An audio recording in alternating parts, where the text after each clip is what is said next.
aku meyakini dengan seyakin-yakinnya Yesus itu. Kalau cuma meyakini nanti repot lah. Nanti kalau ada orang saya yakin pohon pisang itu adalah emas, pokoknya saya yakin. Nah, kalau gitu repot.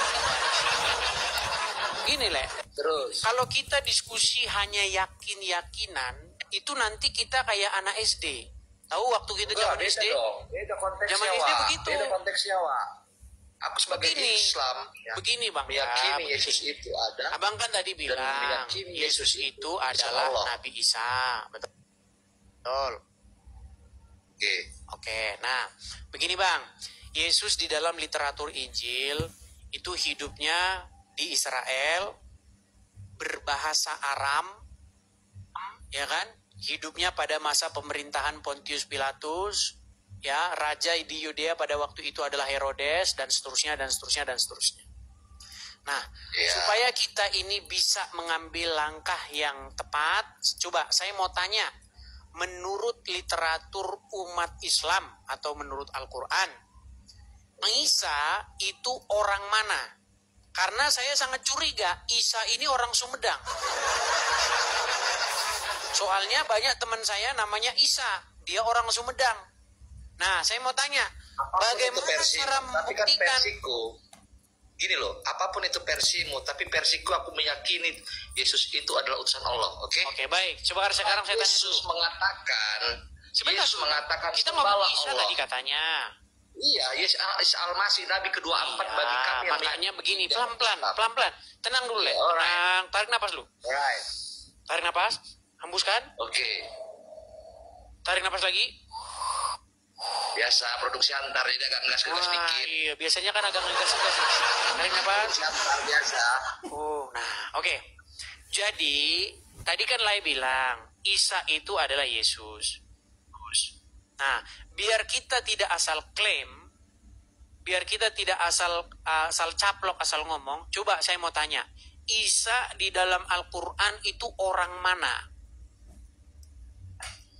Aku nggak mempelajari itu ya, tapi aku mempelajari dia itu nabi di keyakinan kami Islam, itu dia nabi ke-24, dan dia itu stafnya Allah bagi Tuhanku, bagi yang aku sembah. Oke, berarti hanya sekedar keyakinan saja gitu ya. Satu, dan Yesus juga menyuruh pengikutnya dan umatnya di pada zaman itu untuk menyembah Allah, oke? Yesus menyuruh umatnya menyembah Allah. Nah ini makanya tadi saya bilang dibelokkan sama si Paulus, sorry ya kalau aku salah ya, dibelokkan sama si Paulus, itu jangan menyembah Allah, katanya, sembahlah Yesus. Baik, sudah bisa kutanggapi? Silakan. Baik, jadi begini, kenapa pentingnya tadi saya tanya orang mana begitu? Karena begini, kosakata Allah itu tidak pernah ada di dalam bahasa Indonesia asli, di dalam bahasa Cina asli, di dalam bahasa Jepang asli, dalam bahasa Inggris, dalam bahasa Aram, dalam bahasa Yunani, nggak ada. Kosakata Allah itu hanya ditemukan dalam bahasa Arab. Makanya tadi saya tanya Bang, itu sosok Isa orang mana? Kalau Isa itu orang Arab, ya pantaslah dia suruh sembah Allah seperti itu. Karena di dalam Al-Quran lah ya, ketika saya baca Musa, Nuh, Daud, Isa, ini semua orang Arab semua ini. Karena mereka menyuruh menyembah Tuhannya orang Arab, namanya Allah.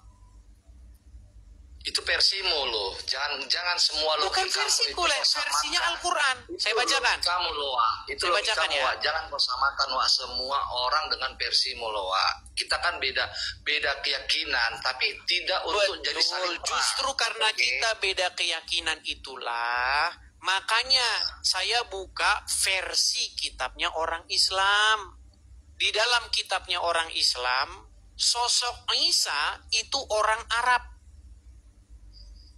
Makanya dia suruh sembah Tuhannya negeri Arab, namanya Allah. Dari mana kau bisa membilang itu? Baik, saya tampilkan ayat Qur'annya ya, saya tampilkan. Janganlah pakai cobalah kalau knowledge sekolah, pakailah knowledge sekolah yang nggak apa-apa, santai, nggak apa-apa. Kita tunjukkan ya. Gitu loh. Aku juga bukan pintar-pintar kali, makanya kalau aku salah disalahkan, dibenarkan gitu. Jadi imanku semakin kuat karena aku mengimani Yesus itu nabiku di versiku. Oke? Versiku ini. Iya, tapi bukan versi Islam ya. Kalau versinya lain nggak apa-apa, karena semua orang bisa aja ngomong pohon pisang itu Tuhan, nggak masalah. Namanya keyakinan. Baik ya, saya tampilkan ayatnya, saya balikan dulu kamera saya sebentar, biar kita tidak asal ngomong. Ya, ini ada di dalam Quran surat An-Naml ayat 91. Ya, perhatikan. Aku hanya diperintahkan untuk menyembah Tuhan negeri ini, Tuhan negeri Mekah.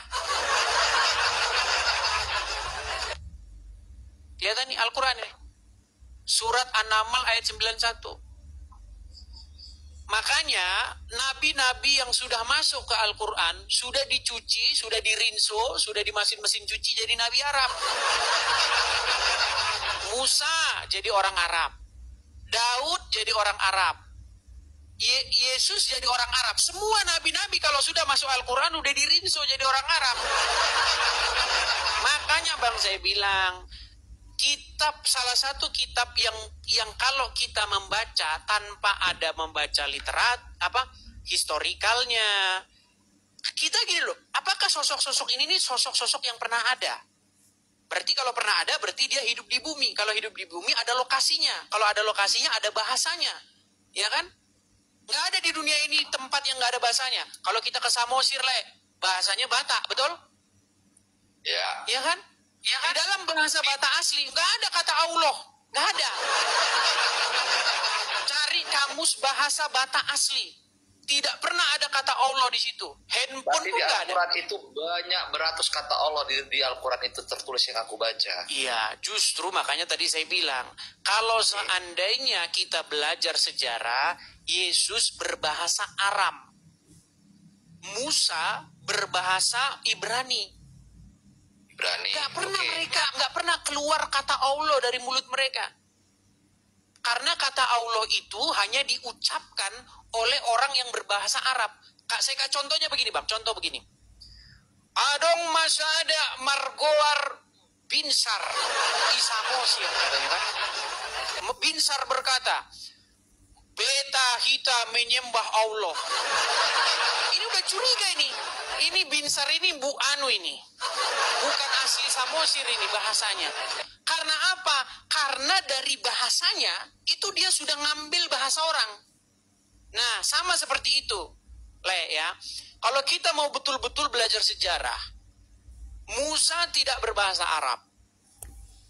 Yesus tidak berbahasa Arab. Daud tidak berbahasa Arab. Bagaimana mereka menyuruh menyembah Tuhan bernama Allah? Versimu, itu logikamu, oke. Itu logika yang sehat, memang seperti itu. Iya, kita bebas berpendapat, bebas berpikir dan bebas berkeyakinan, oke. Itu versimu yang menguatkanmu, oke. Sekarang aku bertanya ini ya, aku boleh bertanya nggak? Silakan. Yesus